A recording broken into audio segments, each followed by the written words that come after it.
India market invest mindset আপনাদের স্বাগত। যা চ্যানেল নতুন এসেছেন তাদের কোলো প্লিজ চ্যানেলটাকে সাবস্ক্রাইব করবেন, লাইক করবেন, বেল আইকনটা প্রেস করবেন, তার সাথে অল বাটনটা প্রেস করবেন, নোটিফিকেশন সঙ্গে সঙ্গে আপনাদের কাছে গিয়ে পৌঁছাবে। ব্যাংকিং সেক্টরের আরেকটা দিগ্গজ ব্যাংক এক্সিস ব্যাংক। তো এক্সিস ব্যাংকে দেখলে দেখাবে, দেখুন আজকের দিনে ফ্ল্যাট টাইপ পারফরমেন্স দেখিয়েছে। তো এক্সিস ব্যাংকের আজকের দিনে রেজাল্ট ডিক্লেয়ার হওয়ার কথা ছিল, তো রেজাল্ট মার্কেট ক্লোজ হয়ে যাওয়ার পর এসছে। তো এর ইম্প্যাক্ট আমরা আগামীকাল দেখতে পারবো। তো চলুন অ্যাট ফার্স্ট আমরা কোম্পানির রেজাল্টটা কী করেছে সেটা একটু দেখে নিই। তো অ্যাট ফার্স্ট দেখে নেবো যে কোম্পানি কোনো কর্পোরেট অ্যাকশন দিচ্ছে নাকি। তো দেখলে দেখাবে কোম্পানি কর্পোরেট অ্যাকশন দিচ্ছে। কত ডিভিডেন্ড দিয়েছে, ফাইনাল ডিভিডেন্ড 1 টাকা করে পার শেয়ার। তো এটা অ্যাপ্রুভাল, শেয়ার হোল্ডারদের অ্যাপ্রুভাল দরকার এজিএমে। তো ফাইনাল ডিভিডেন্ড অ্যাপ্রুভাল হওয়ার পরেই কিন্তু তারপরে রেকর্ড ডেট পাওয়া যাবে এবং তারপরে এই ডিভিডেন্ডটা আপনার ব্যাংকের অ্যাকাউন্টে হিট করবে। আমরা কোম্পানিটার স্ট্যান্ডার্ড লোন নাম্বার দেখব, রুপিস কী আছে, রুপিস ইন কারোরে রয়েছে। ওকে, সিকোয়েন্স দেখে নেবো। সিকোয়েন্স কী বলছে? সিকোয়েন্স বলছে 3/24, 12/24, 3/25, 1 বছর আগে, আগের কোয়ার্টার, এই কোয়ার্টার। আমরা যদি ইনকাম দেখি তো টোটাল ইনকাম দেখলে দেখা যাবে, দেখুন টোটাল ইনকাম কী বলছে যে 1 বছর আগে ব্যাংকটা কী করেছিল, 35,990 কারোর, আগের কোয়ার্টারে 36,926 কারোর, এই কোয়ার্টারে 38,022 কারোর। তো 35,900টা 38,000 হচ্ছে, ইয়ারলি জাম্প করেছে, এবং 36,900টাও 38,000 হচ্ছে, কোয়ার্টারলিও কিন্তু ইনকাম যেটা সেটা কিন্তু জাম্প করেছে। তো এই গেল ইনকাম। এবার আমরা কি দেখব, এবার হচ্ছে টোটাল এক্সপেন্সেস। তো টোটাল এক্সপেন্সেস দেখলে দেখা যাবে যে ব্যাংকটা 1 বছর আগে কী করেছে, 1 বছর আগে খরচা করেছে 25,454 কারোর, আগের কোয়ার্টারে 26,936 কারোর, এই কোয়ার্টারে 27,269 কারোর। তো ইনকাম যেরকম ইয়ারলি কোয়ার্টারলি বেড়েছে, সেভাবে কিন্তু খরচাও ইয়ারলি এবং কোয়ার্টারলি বেড়েছে। তো ইনকাম মাইনাস এক্সপেন্সেস করলে পরে অপারেটিং প্রফিট পাওয়া যায়। তো অপারেটিং প্রফিট যদি দেখলে দেখা যাবে 1 বছর আগে 10,535, আগের কোয়ার্টারে 10,533, এই কোয়ার্টারে 10,752। তো প্রফিট ইয়ারলি কোয়ার্টারলি জাম্প করেছে, কিন্তু সামান্য জাম্প করেছে। এবার আমরা কি দেখব, এবার হচ্ছে নেট প্রফিট, অর্থাৎ profit loss for the period, অর্থাৎ যেই প্রফিটটা কোম্পানির ঘরে ঢুকবে ট্যাক্স ও অ্যাডজাস্টমেন্টের, সব রকম অ্যাডজাস্টমেন্টের পরে। তো দেখলে দেখা যাবে, দেখুন 1 বছর আগে 7,129 কারোর, আগের কোয়ার্টারে 6,303 কারোর, এই কোয়ার্টারে 7,117 কারোর। তো এই জায়গায় দাঁড়িয়ে দেখলে দেখা যাবে কোয়ার্টারলি জাম্প করলেও 6,300টা 7,100 হলেও ইয়ারলি কিন্তু 7,129টা 7,117 হয়েছে, অর্থাৎ সামান্য গিরাওয়াট দেখা গেছে প্রফিটে ইয়ারলি। তো এই গেল প্রফিট। আমরা ব্যাংকের রেজাল্ট দেখছি। তো ব্যাংকের রেজাল্ট দেখতে গেলে অ্যাট ফার্স্ট প্রফিট, তারপরে প্রভিশন এবং তারপরে এনপিএ। তো প্রফিট দেখিয়েছে কোয়ার্টারলি জাম্প এবং ইয়ারলি গিরাওয়াট। তো এবার আমরা প্রভিশন দেখব, যে প্রভিশনটা কি ব্যাংক মনে করছে যে এই অ্যামাউন্টের টাকাটা, অর্থাৎ যেটা প্রভিশন দেখাচ্ছে সেই টাকাটা এই কোয়ার্টারে ব্যাংকের কাছে আসবে না। তো প্রভিশন দেখলে দেখা যাবে ব্যাংক 1 বছর আগে 1,185 প্রভিশন ছিল, আগের কোয়ার্টারে 2,155, এই কোয়ার্টারে 1,359। তো প্রভিশন কোয়ার্টারলি ডাউন হয়েছে, কিন্তু ইয়ারলি দেখলে দেখা যাবে প্রভিশনটা কী হয়েছে, বেড়ে গেছে, যার জন্য প্রফিটটা কিন্তু এরকম হয়েছে। তো প্রভিশনটা অপারেটিং প্রফিট থেকে বাদ যায়। তো প্রভিশন ইয়ারলি বেড়েছে, এটা কিন্তু খারাপ জিনিস। কোয়ার্টারলি কমেছে, এটা ভালো, কোয়ার্টারলি কমেছে, কিন্তু ইয়ারলি পারফরমেন্স কিন্তু খারাপ হয়েছে প্রভিশনের ক্ষেত্রে। এবার আমরা কি দেখব, এনপিএ। তো আমরা কি কোন এনপিএ দেখব, গ্রস এনপিএ। তো গ্রস এনপিএ দেখলে দেখা যাবে যে ব্যাংকের কাছে NPA means non performing asset, যেই অ্যাসেটটা পড়ে রয়েছে, কোনো পারফর্ম হচ্ছে না, ওখান থেকে কোনো আউটকাম আসছে না, প্রভিশনটাই কিন্তু আস্তে আস্তে এনপিএতে পরিণত হয়। তো এনপিএ দেখলে দেখা যাবে 15,127 কারোর ছিল 1 বছর আগে, আগের কোয়ার্টারে 15,850, এই কোয়ার্টারে 14,490। তো 15,100টা কমে 14,400 হয়েছে, 490 হয়েছে, এবং 15,850টা 14,490 হয়েছে। তো ইয়ারলি এবং কোয়ার্টারলি দেখলে দেখা যাবে কোম্পানির যে এনপিএ সেটা কিন্তু ডাউন হয়েছে। এটা একটা ভালো সাইন বলতে পারেন ব্যাংকের জন্যে। তো স্যার রেজাল্ট ব্যাপক যে একটা ভালো হয়েছে সেরকম ব্যাপার নয়, এখন দেখার বিষয় যে মার্কেট এই রেজাল্টের এগেনস্টে কীরকমভাবে রিয়্যাক্ট করে। তার পাশাপাশি দেখলে দেখা যাবে ব্যাংক প্ল্যান করছে কত, 55,000 কারোর একটা ফান্ড রাইজের জন্য। এটা একটা ভালো নিউজ এই ব্যাংকের জন্য, যেখানে ব্যাংক ফান্ডে রাইজ করে কিন্তু তার বলতে পারেন তার বিজনেসে লাগাবে।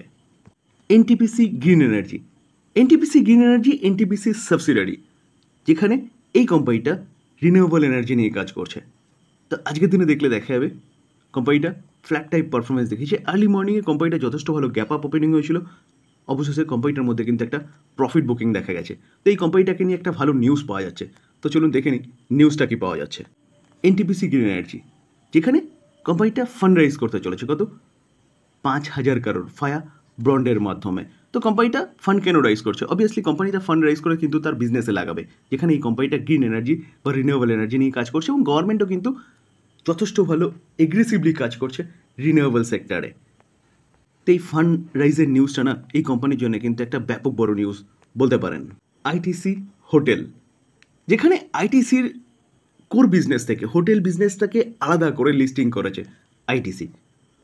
তো আইটিসি হোটেলকে নিয়ে কিন্তু একটা ভালো নিউজ পাওয়া যাচ্ছে, যেখানে হোটেল ইন্ডাস্ট্রি কিন্তু ইন্ডিয়ার মধ্যে ভালো করছে, কারণ ট্যুরিজম স্পট বাড়ছে, সেখানে মানুষের ভিড় বাড়ছে, তো হোটেল বিজনেস যথেষ্ট ভালো করতে পারে। যেখানে আমরা ইন্ডিয়ান হোটেল অর্থাৎ টাটা গ্রুপের কোম্পানিগুলোকে দেখলে দেখা যাবে যেটা ইন্ডিয়ান হোটেল, সেটা কিন্তু যথেষ্ট ভালো পারফরমেন্স দেখিয়েছে। যেহেতু আমাদের ইন্ডিয়ার মধ্যে যে ট্যুরিজম বিজনেস সেটা কিন্তু যথেষ্ট ভালো গ্রো হচ্ছে, তো দেখলে দেখা যাবে সেই দিকে মাথায় রেখে আইটিসি হোটেল সাইন করেছে 14টা ফরচুন হোটেল এবং তার মধ্যে ওপেন 7 নিউ প্রপার্টিস FY25-এ। স্যার এই জায়গায় দাঁড়িয়ে কিন্তু আইটিসি হোটেলের বিজনেস বাড়তে চলেছে, যেখানে কোম্পানির রেভিনিউ এবং প্রফিটেবিলিটি দুটোই বাড়বে। IEX, Indian exchange energy limited, কোম্পানিটাকে দেখলে দেখা যাবে দেখুন আজকের দিনে কোম্পানিটা একটা ফ্ল্যাট টাইপ পারফরমেন্স দেখিয়েছে। তো আজকের দিনে ডিউরিং মার্কেটে এই কোম্পানিটার রেজাল্ট আসার কথা ছিল, কিন্তু ডিউরিং মার্কেটে এই কোম্পানিটার রেজাল্ট আসেনি। তো চলুন দেখে নিই যে রেজাল্টটা কীরকম করেছে। অ্যাট ফার্স্ট দেখে নেবো এই কোম্পানিটা কোনো ডিভিডেন্ড দিয়েছে নাকি। দেখলে দেখাবে এই কোম্পানিটাও রেকমেন্ড করেছে ফাইনাল ডিভিডেন্ড কত 1.5 টাকা করে। তো ফাইনাল ডিভিডেন্ড তো শেয়ারহোল্ডারদের অ্যাপ্রুভাল দরকার এজিএমে, তারপরে কিন্তু কোম্পানির রেকর্ড ডেট ডিক্লেয়ার করবে এবং তারপরে এই অ্যামাউন্টের টাকাটা আপনার ব্যাংকের অ্যাকাউন্টে হিট হবে। আমরা কোম্পানিটার কনসোলিডেটেড নাম্বার দেখব। রুপিস কি আছে, rupees in in in in ল্যাকে রয়েছে। ওকে, আমরা সিকোয়েন্স দেখে নেব। সিকোয়েন্স কি বলছে? সিকোয়েন্স বলছে মার্চ 24 এক বছর আগে, ডিসেম্বর 24 আগের কোয়ার্টারে, মার্চ 25 এই কোয়ার্টারে। আমরা যদি কোম্পানির ইনকাম দেখি তো টোটাল ইনকাম দেখলে দেখা যাবে দেখুন এক বছর আগে কোম্পানিটা 14,928 কারোর, আগের কোয়ার্টারে 16,053 কারোর, এই কোয়ার্টারে কারোর না লাখ 17,459 লাখ। তো কোম্পানিটা ইয়ারলি এবং কোয়ার্টারলি কিন্তু যে ইনকাম সেটা জাম্প করেছে। এবার আমরা কি দেখব? এবার হচ্ছে টোটাল এক্সপেন্সেস। তো টোটাল এক্সপেন্সেস দেখলে দেখা যাবে যে কোম্পানিটা এক বছর আগে খরচা করেছে কত, অনলি ফর 2265, আগের কোয়ার্টারে 2502, এই কোয়ার্টারে 2681। তো ইনকাম মাইনাস এক্সপেন্সেস করলে পরে অপারেটিং প্রফিট পাওয়া যায়। তো অপারেটিং প্রফিট দেখলে দেখা যাবে এক বছর আগে 12,663 লাখ, আগের কোয়ার্টারে 13,551 লাখ, এই কোয়ার্টারে 14,777 লাখ। তো অপারেটিং প্রফিট ইয়ারলি এবং কোয়ার্টারলি যথেষ্ট ভালো জাম্প করেছে। তো এবার কী হবে? এবার হচ্ছে ট্যাক্স ও অ্যাডজাস্টমেন্টের পরে মেন প্রফিট।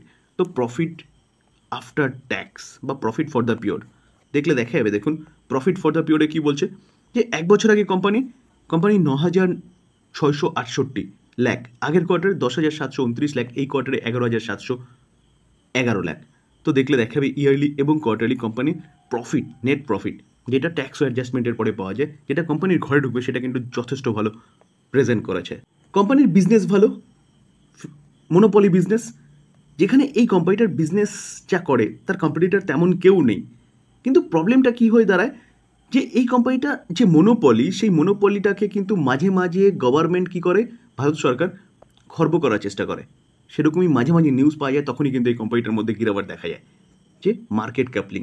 দেখলে দেখা যাবে দেখুন লাস্ট 5 বছরে যদি রিটার্ন দেখি কোম্পানিটা যথেষ্ট ভালো করছিল এবং কোম্পানিটা ভালো রিটার্ন জেনারেট করে দিয়েছে, তখনই মার্কেট ক্যাপলিংয়ের খবর এসছে, কোম্পানির নিচে এসছে, আবারও উঠেছিল, তো রিসেন্টলি মার্কেট পড়ার জন্য কিন্তু আবারও পড়েছে।